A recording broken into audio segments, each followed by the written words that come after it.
So hello mga pre, I recently got this Phoenix 7. Na-figure out ko na, medyo na-customize ko na siya. So ngayong gabi, testing natin kung okay ba siya. Let's go!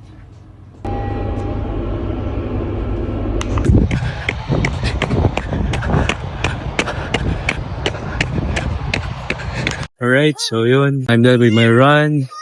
Did 6K tonight. And overall, I felt pretty good. Talaga okay for me na meron ka any tracking device, no? Not necessarily Garmin to check your pace and heart rate, yung distance, yung time, and everything. Malaking tulong talaga siya kasi first time ko tumakbo, sumasakit agad yung paa ko kasi hindi ko nga alam na ito pala yung speed ko. Lalo na pag downhill.